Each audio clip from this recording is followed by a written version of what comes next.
Hello, everybody. Welcome to the big show. My name is Mickey. This is Mickey in the Middle, the quintessential show for middle Americans where all middle Americans are welcome here. Doesn't matter what your demographic is, doesn't matter what your background is, doesn't matter where you've been, doesn't matter where you're going, just matters that you're here right now embracing your middleness here on the big show tonight. We have got a lot to talk about tonight. We're going to be talking about the controversy at the Supreme Court of the United States of America that recently had a decision that they are working on leaked to the press and leaked for the world to see. And we're going to be talking about that. Going to really quick go to the chat Olympics. So congratulations to Darla Stewart-Bennett for being the gold medalist tonight.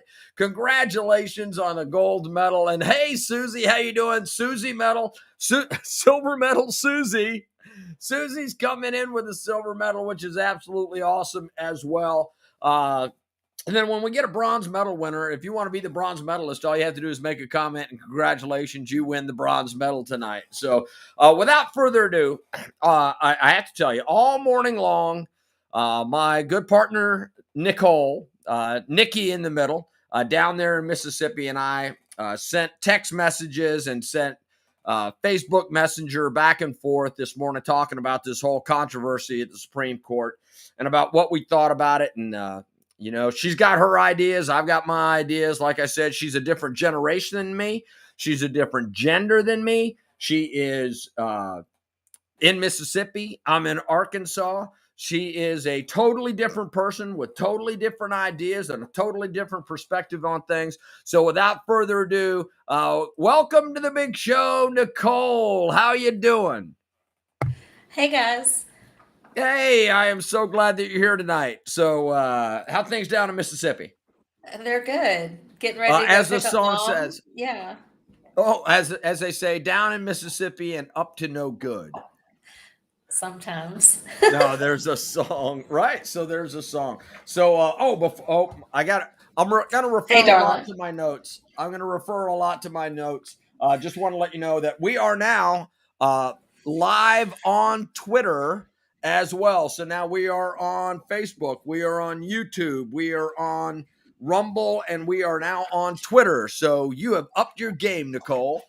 Oh, Yes. Mary coming in. Mary coming in with the bronze. Oh, hey, look at Mary. Congratulations, Mary. You didn't even know that you were up for a medal tonight in the Mickey in the Middle and Nicole in the Middle Olympics. Mickey and Nickey in the Middle comment Olympics. So congratulations and hi, Mary. How you doing? Mary is well on her way to being retired from the United States Air Force. Every time that I see her, I cannot tell her how proud I am of her and her husband's service. Just Thank you. incredible Thank folks. you Yeah, both. so here's the thing. It's So in been the a last long couple of days, day. It's it been a has long been a day long day. talking to you. I'm just saying, actually rather exhausting today. It has been. Well, I sent you all kind of papers that friends of mine have written on this subject. We Yeah. have exchanged notes. What are your general impressions on number one, the release of the information, which is a significant thing?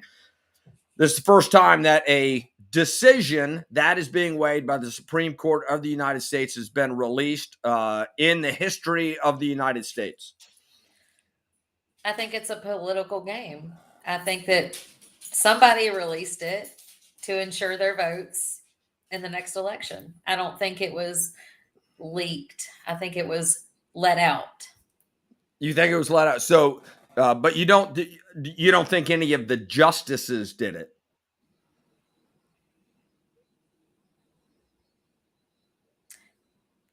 Mm. That's a good question. I don't know the answer to that. I don't know Right. the answer to that. Sorry.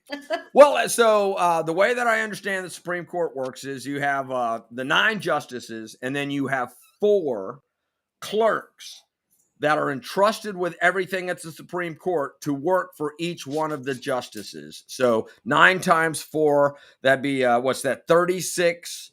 36. So 9 times 5, that's 45 individuals that have access to the information that we're talking about here. And Justice John Roberts has confirmed the leak and has said that they're going to have a full investigation into exactly what happened. So, Okay. uh, Okay. a little bit of history, really, really quick. Back in the early 1970s is when the Supreme Court got Roe v. Wade.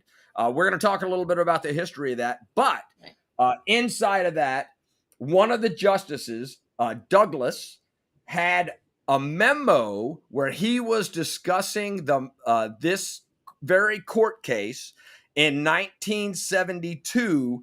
That memo was released and leaked to the public. It wasn't the decision, but it was a memo. So, did you know that they had actually, in this particular case, there was a leak from the Supreme Court back in the early 1970s? I did not. Well, I know. How about that? See, I did a little bit of research. So, well, nobody. It's one of the things that nobody knows. So, so what I wanted to do is I wanted to start off with a little bit of one of the problems that we have as the United States of America. And this is information that I talk about on this show a lot. And it is about how the United States of America is supposed to work. And the problem is that the majority of people in the United States of America do not understand the way that the United States is supposed to work. We have 50 independent states. They're their own little country. As a matter of fact, originally when we started with this, there was only 13 original colonies, and those were guaranteed to be independent states and operate on their own, so that New York couldn't tell Massachusetts what to do. Massachusetts couldn't tell North Carolina what to do. North Carolina couldn't tell Maine or New Hampshire or anybody else what to do. Every state has their own government. They have their own governor. They have their own state legislature. They have their own court system. Now, why is that important? That means that unless it specifically is a freedom that is bestowed upon all citizens of the United States by the federal government, that means that everything else is left up to the people of the states. Matter of fact, it is codified inside of the 10th Amendment to the Constitution. And I'm going to just show everybody that really, really quick. And the 10th Amendment to the Constitution says, the powers not delegated to the United States by the Constitution nor prohibited by it to the states are reserved to the states respectively or to the people. Now, here's why I read that. That's the way that it's written. That's the Constitution of the United States of America. That means that if it's not an enumerated right, the right to free speech, the right to practice religion, the right against search and seizure, all of the original 10, right? Freedom of the press, freedom not to incriminate yourself, and all that other crap. That means that all of that stuff belongs to the states. All of the freedoms that we're talking about only affects each individual. Now, earlier, Nicole and I, just to let everybody was talking about, is we were talking about what is a viable human being before birth and after birth. Would you say that that is the correct way to describe our conversation earlier today? I think that's the biggest question is when does a child become viable? Right, because inside of the conversation about abortion, instead of just having an enumerated right for a person, Right. then it affects another person. Right. And that, I think that that's why we're kind of divided. You know, we're kind of split down the middle of the question about abortion. The way that I read the country is there's a 50-50 split about people that think, men and women, both sides, all demographics, there's a 50-50 split that people say abortion is wrong.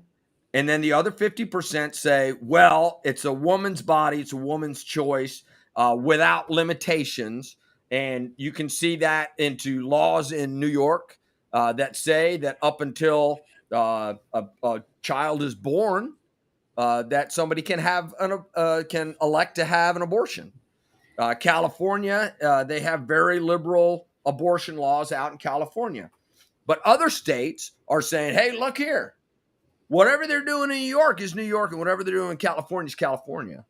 But down here in Arkansas or Mississippi or some other states, they have said that we want to only have abortions if the mother is in a health crisis or needs health care, or the mother's in danger and stuff like that. So how do you see the split in the country, Nicole? How do you see that split? Um, Man, I'm asking you tough questions tonight. you are. My opinion probably will not make a lot of people happy. The split, unfortunately, you mentioned the 10th Amendment, but that's nothing about Roe v. Wade. 1, 4, 5, 9th, and 14th were the amendments quoted in Roe v. Wade. Right. But what the Supreme Court found in Roe v. Wade was the right to privacy was primary in their decision in order to come along with that. So the first, yeah, right. So and let's talk about Roe v. Wade really quick. So Roe v. Wade, Roe was the woman that wanted to have an abortion. They say that she was tricked by some lawyers who had an axe to grind against Texas. So they kind of tricked her to have them take up the case against Wade, who is the Dallas district attorney. So they brought him to court. The court found for the plaintiff, which was Roe. And then she went and had a baby. Did you know that she fought for an abortion, but yet she still had the kid, and then the kid was adopted, so the kid was not aborted on that, which is good, as far as I'm concerned, right? I agree. All right. So, but the second thing was the state of Texas appealed that to the Supreme Court, and that's how we ended up with a Roe v. Wade decision, which then affected everybody in the United States of America. Why did it get there? Huh? Why did it get to the Supreme Court? Well, basically, when the 3-judge panel said that, hey, look here, she has the right to abortion, and the state of Texas went, we're going to fight that all the way to the Supreme Court. So it went to the Supreme Court, and that's how they ended up with it. Everything's bigger in Texas. Everything is bigger in Texas. That is true, right? But at the time that they did that, many states had laws against abortion. And all of those states had to change their laws because this was a federal decision from the Supreme Court of the United States. Now, here's what my problem is with that. This is my problem. The court's not supposed to make laws. And they did. And the shameful thing about this is since 1972, was it 72 or 73? 73. In 1973, which was 48 years ago, Congress has had the ability to take this on and settle this issue. This is a failure of Congress. Everybody that's been in Congress since 1973 has failed the American people. They could have turned around and said, no, this is going to be a state's issue. They could have said, no, we're going to codify this into law, or we're going to write an entirely different law. But no, so they can lose 50% of the vote. You just said 50-50. They're scared to death that they will not get reelected. This is a total political game. Yes, ma'am. 100%. It's 100% of a political game. And you are 100% about that being released from the Supreme Court in order to get some type of a political reaction on that. And it's BS. I agree. So I know. So I've got a whole bunch of, so if everybody, and just to let everybody know, I'm going to be releasing at the end of this show my feelings on abortion and what I believe that is the correct answer from my opinion. Now, just want to let you know, I am not going to identify as a woman when I say this, because apparently I can identify as a woman and Shut I up. could Shut potentially have up. babies. No, I saw that I more. can't. I saw that more on Twitter and Facebook, and everybody's just like, oh, well, we should ask all the pregnant men in the house. We should ask everybody that can have babies. And apparently that's all of us now. You just have to identify as the right gender, right? Stop it. So, and all right. So here's a couple of things else that I got to say about that, right? Number one, you got to know how the United States work. We're 50 independent countries or 50 independent states that all send representatives up there, yet the states have to be represented at the government. Number two, the 10th Amendment says that everything that's not directly in the Constitution of the United States or the powers that are not delegated to the United States by the Constitution or prohibited to it by the states are reserved for the states. We talked a little bit about Roe v. Wade and how it came about with somebody named Norma. Norma got the pseudonym, the working name of Roe. They went against Dallas County, the DA, Henry Wade, and then Texas lost to the Supreme Court. This is why this is very, very important. Nicole, I got to go back to you. Viability, because that is what we're talking about here. When does a person become a person, Nicole? Would you care to give your opinion on that? Because here's what the deal is. No matter what you say, the public is going to crucify you. I know. I don't mind. You don't mind? I don't. All right. So what do you think?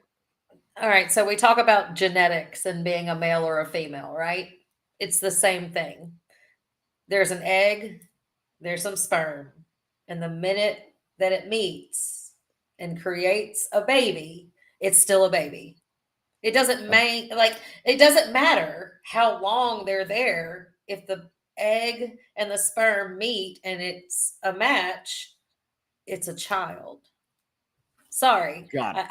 I don't think that there's any 15 weeks, let me hear the heartbeat. No. God put those things together. And in my opinion, and I'm not going to wait till the end of the show. I know we got 11 minutes, but in my opinion, I know there are terrible circumstances that some people have to go through in the process of making the viable baby, right? Yeah. But there's also a lot of people that are yearning to have a child. So I don't agree with murdering a child. Sorry. So just really, really quick, because this is relative. There was a country in the world named China, and they said that you were only allowed to have one child. As a result of that, billions, I'm going to say hundreds of millions of children were aborted in China. Of those that were brought to term, a massive number were adopted. And we have been blessed in our family of having one of those babies. Absolutely. It's been an unbelievable blessing, right? Absolutely. Here's what the thing is, and you're right.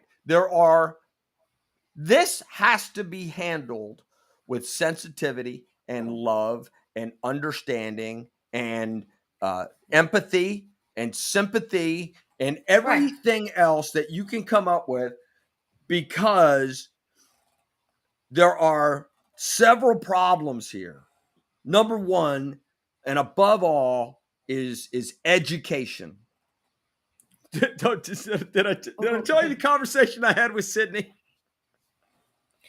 So, all right. So I'm going to tell you a really, really quick conversation I had with my daughter, who happens to be in med school.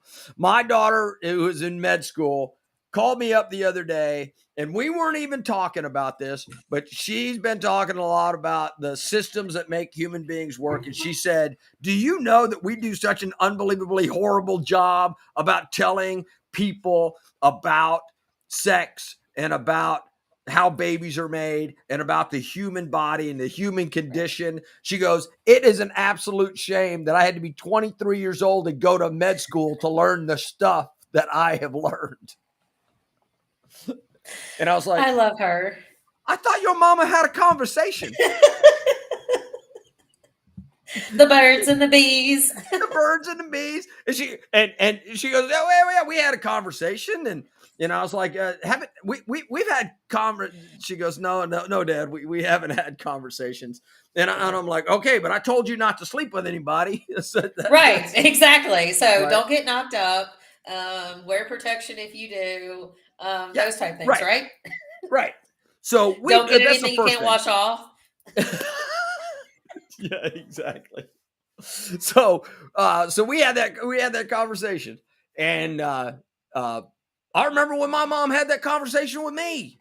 Like, I didn't have that conversation with my dad. I talked about this on the show before. My mom sat down and made me the most uncomfortable I've ever been in my entire life. And she was talking about me, my equipment, and women and their equipment, and birds and the bees, and making babies, and about how I'm going to be responsible for that stuff.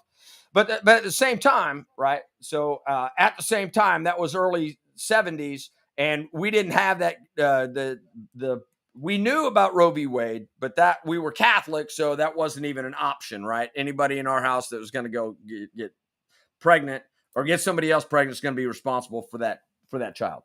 All right. So so that's the first thing, right? So education and what we tell our children are the first thing. The second thing is morality. And what are we teaching our kids about morality, about responsibility, about how children are born and how children are? Because right now, I mean, we live in a disposable society that if you don't like your cell phone, you can go get rid of it. If you don't like your car, you get rid of it. What happened to recycle, reuse, all of this other stuff? Well, and also, how many children were being put on birth control at 14, 15 years old when you were a kid? Not a lot. Not a lot. I mean, here's what the deal is. All of us responsible gentlemen carried condoms in our wallet. But it's true. So we carried condoms in our wallet to never be used. And yeah, just want to let you know, I still got mine. Mm-hmm. But the simple fact of the matter is, so education-wise and morality-wise, we have a deficit in our country. And we're telling that you don't have to be responsible for your actions because you can fix it later. And that's the whole, oh my gosh, that's everything though. It's just like the student loan buyout. Give me the money. Why? Oh, yes. Sorry. Yes, that is exactly it, right? Doesn't it just absolutely drive you crazy? Is you're not responsible for anything that you do. Nope. That we can all fix just it better. Bitch about it, and find a few people that'll get behind you, and will pay it off. Yes, and just add another trillion. Add another trillion. There you go. Final thing is, as a society, we make it extremely hard on people that find themselves in a difficult situation that they cannot extract themselves from. Because here's what the thing is. If you're 16, 17, 18 years old and you get pregnant, the world oftentimes there's a lot of family love. There's normally a lot of family love. But if you are kicked out by your family, now you're out there on your own. If you are a young person from the inner cities and you find yourself get knocked up and all of a sudden now you don't have a place to live, and you are pregnant, people run out of options really fast, and they don't want to bring a child into a world. And so that means that society has also said, if you get knocked up, you're going to be on your own until you can establish yourself later. No, and you sir. can. That is not what society has said. Wait, I didn't finish. Okay. Until you can get on the government dole. Thank you, because and then you stay in that low level, low income, low education environment forever. Only if you choose to.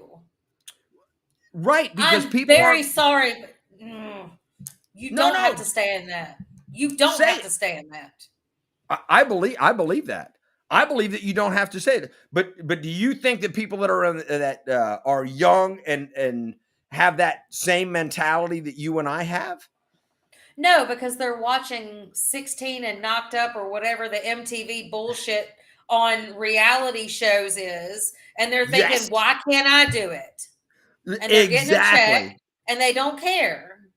Oh, exactly. Don't get me started. So no. I want you to get started. We're 2 minutes to the end. I don't even know. No, we're gonna go long. We're gonna go long, right? No, but you're 100% right. So now you become pregnant. Now you got somebody to love you, and now we're heralding the fact that. But the flip side of that is it's easier to have an abortion. It's easier to have an abortion so that you don't get stuck in that life, and that these are throwaway babies. Yeah, is it? I don't know, but I think that's what a lot of people are saying. God, like mentally, it doesn't weigh on somebody. I know it weighs on everybody that I know that has had an abortion, has had a weight placed on them for the rest of their life. Right. That's a shame. And that's one of the things that bothers me the most about this. So is Planned Parenthood doing follow-up mental visits for these abortions? Hell no. Okay. They're in this for the money, man. They get $500 million from the government, or they were getting $500 million from the government every single year in order to support their clinics that did not support abortions. That's what they say, right? We don't use any of our money for abortions. That's what they say, and they're full of crap. Here's what the thing is: everybody knows if you need to get an abortion, that's where you go, right? So, what is this? New York Attorney General today. What about the attorney? What? Huh? What happened? I sent you the video. Oh yes. That she stood in front of everybody today and said, as I was a newly elected official, I walked in and got an abortion at Planned Parenthood, and I will never leave you behind because that is your right.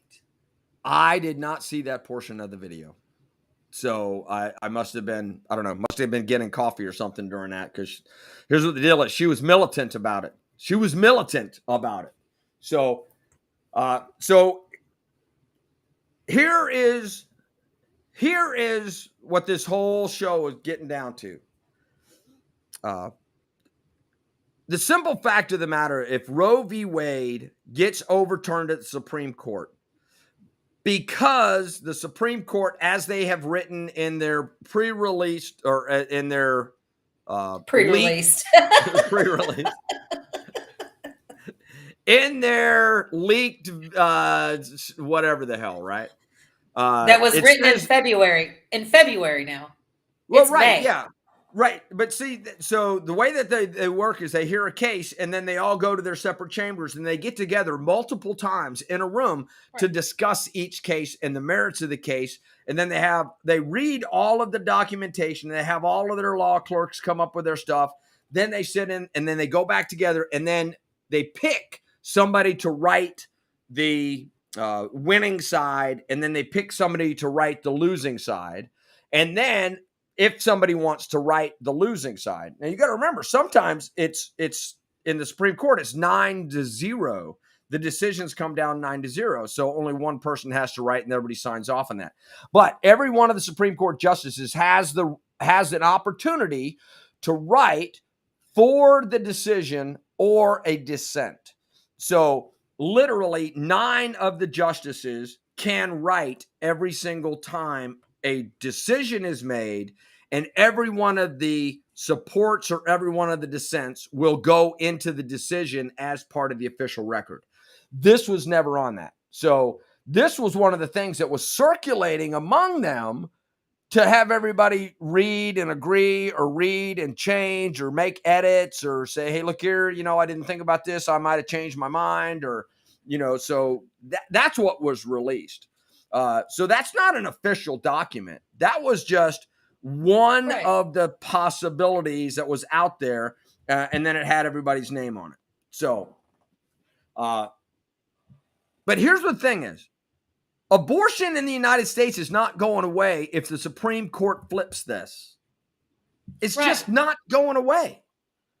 It's still a state option. It's still a state option, which means that each state gets to decide for themselves. Here's the thing about that, Nicole. 65% of the people in the United States, which is a very, very high percentage, say that some type of abortion option needs to be made available to everyone. And that is regardless. And the whole idea is whether it endangers the mother, that before a heartbeat, sometimes 6 weeks, 8 weeks, whatever. And that gets down to the viability question, but that's going to be determined in each state. So now what they have actually done is, instead of the Supreme Court making this rule that applies to everybody without any legislative input from the states since not before 1970, that means all of us should be able to elect representatives and be able to influence law in our state to go with whatever you believe. And that is actually empowering women, rather than having 9 justices on the Supreme Court in 1973 make this decision. So would you rather have the decisions more local to you, or would you rather have 9 people that you've never met up in the Supreme Court make them for 100% of the people in the country? Definitely closer to home. You want it closer to home, right? And I think that is the way that I think that some people in the country feel that if it's left up to the people, they're going to lose their rights. I really think that that's what they believe. They think that it's a women's health issue, that it should be left up to the individual as codified by the Supreme Court in 1973. But just because they overturn it does not mean that your state is going to overturn it. Now, you sent me something earlier today. What did you send me about the trigger?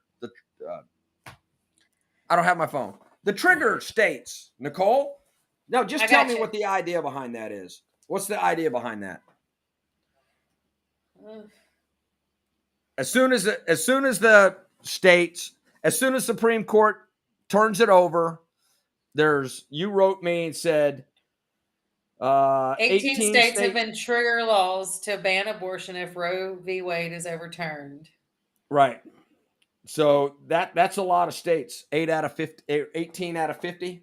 That's a lot of them. Among those are Alaska, Alabama, Arizona, Arkansas, California, D.C., Delaware, Connecticut, D.C., Colorado. Delaware. Yeah. So I don't know about all those other laws, but here's what the deal is. If California's got one, the Californians are going to be very, very surprised, because I don't think that right? But that might have been written early in the 1970s. That might have been in the late 70s, the 80s, the 90s. Who knows when that law was written, so that if it triggers something, it actually makes something else go into effect. There's a lot of crazy laws on the books that don't make sense. A lot of crazy, like you're not allowed to bring your mule through Cabot after midnight. Right. Well, how the hell am I supposed to get home if I'm not allowed to bring I'm riding. I know, right? So the other thing is, We still have to. So we're gonna see. We're gonna see what the other people say. We're gonna say. We got lots of comments. Well, I know that we have lots of comments, but and we're trying to get to them really quick. So, Darla Stewart says, and failed millions of unborn children. That is true, right? Abortion laws have failed millions of unborn children, and I honestly believe that. Darla says, I identify as a woman. I was also once an unborn child, female child. We cannot continue this bloodshed of innocent babies. There you go.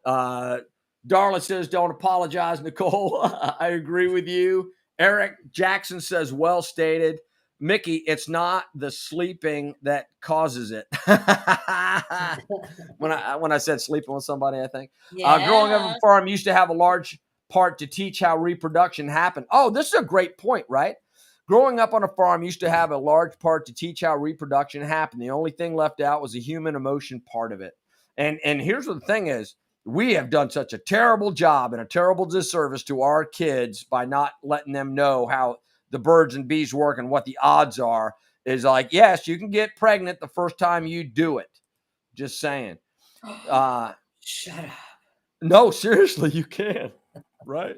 And then Darla says, I think the reason the document was leaked was to anger pro-abortionists and pressure the court, waiting on more peaceful riots. Yeah, exactly. Yeah. And then Darla goes on to say it destroys a child and its mother, because we were talking about the after effects on there. And then Mark says, I know of a woman who's proud to wear a t-shirt saying, I've had 31 abortions. What message does that send? I'm telling you, man. One of sadness. One of sadness. And then replying to Mark Alcantara, Mark, that she's a broken woman, not only because of the abortions, because she gave herself away. She gave herself away rather than giving honor to her value. If a woman can't honor herself, how can she honor her child? That's true. All right. So I'm going to say the most controversial thing that we've said all night, Nicole. Bring it. This is my opinion. This is my opinion. And you're entitled to it, by the way. Well, thank you very much. I appreciate it. No, Darla, do not apologize for commenting so much. This is something on your heart, and you got to say it, and we're going to say it here because we want everybody's voice to be heard here. We want everybody's voice to be heard here. The Constitution of the United States protects everybody's religion. And not everybody is going to religiously think the same about this in the way that I believe that it needs to be thought of. We're going to have people that have, like the government in China has had, that have said, due to the scientific reality of the situation that we're facing with hunger and overpopulation, we have got to depopulate. Therefore, we are going to have this one-child policy, which has resulted in millions, tens of millions, hundreds of millions of abortions, and millions of Chinese children being abandoned or adopted around the world. We have 50 different states, and I don't believe that there's any one body that needs to be making the decisions communally for everyone. I don't know what everybody thinks about in the United States of America. I don't know when they think about the viability of a child being able to come into this. Someone that I know very near and dear to my heart wrote a paper called Personhood, and about what it means to be a person and when does becoming a person actually become a real thing. And chances are that if a sperm and an egg get together, it buries itself in a uterus and it becomes a zygote. That means that it has a 4 out of 5 possibility, or 80% of being a viable living human. That's not human potential.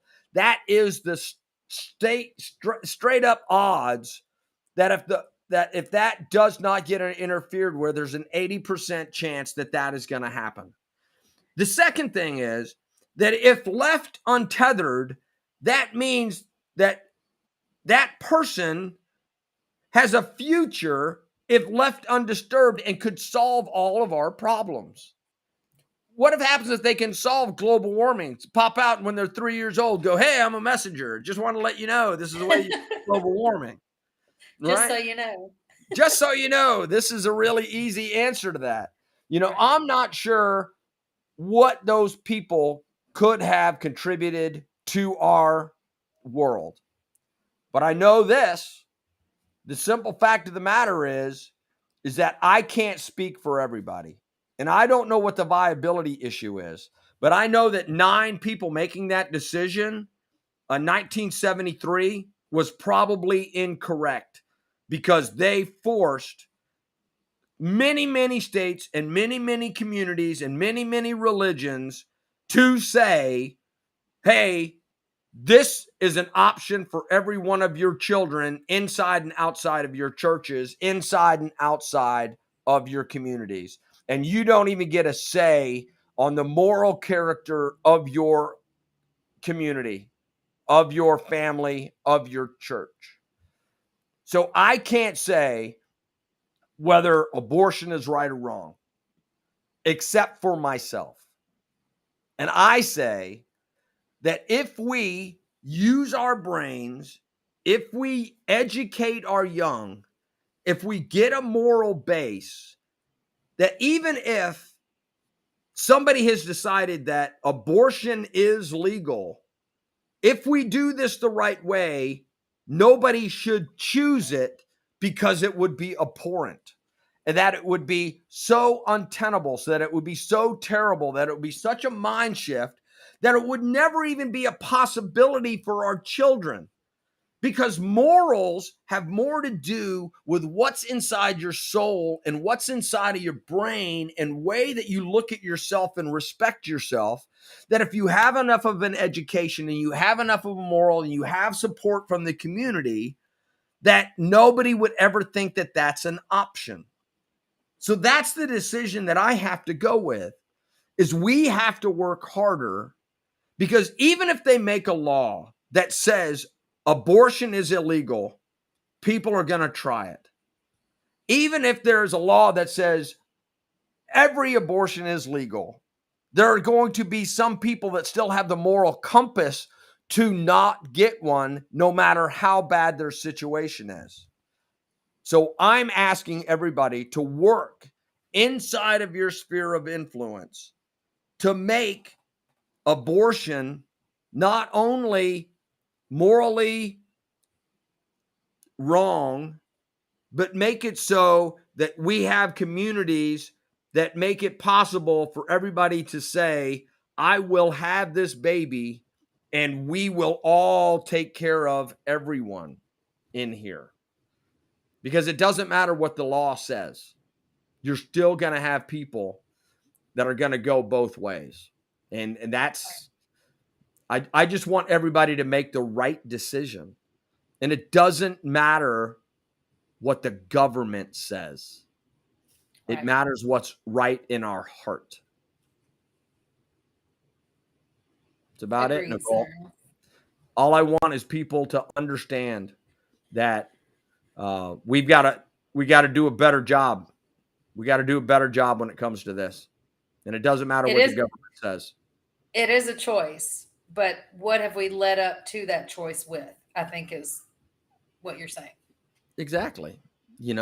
Sometimes it's going to be education. Sometimes it's going to be a church. Sometimes it's going to be somebody who's just a good person that steps in and sees a young person crying that happened to just find out she got pregnant and say, baby, it's going to be okay. You might have the next little Einstein, or you might have the next rock star, or you might have the next great poet, or you might have the next president of the United States in your womb. Let's see what happens. I will support you and love you. I encourage you to have this child. Maybe that's what it takes. And, I don't think we're ever going to stop teen pregnancy, but maybe we can cut that down a little bit. Maybe we can make people smarter. Maybe we can give them the tools to be successful. Maybe we can work on our younger people, of all genders to make them smarter about this. And that's what my solution is. Let's get smarter. Let's be more compassionate. Let's have more empathy. Let's love each other a little bit more. Let's have a better world in which we can raise our children so people aren't scared that their children are going to be born into global warming and famine. I got to go. I was going to say, we've run almost 50 minutes, sir. Well, I knew that this was going to run. So thank you very much for everybody that's hanging with me. I really everybody. appreciate it. Yeah, you guys all be good. Danny, Remember Darla, Mark, thank you. Like, share, hit the notification bell. Remember to love each other, everybody. 9 p.m. Central, Monday through Friday, right here, wherever we are, right there, wherever you are.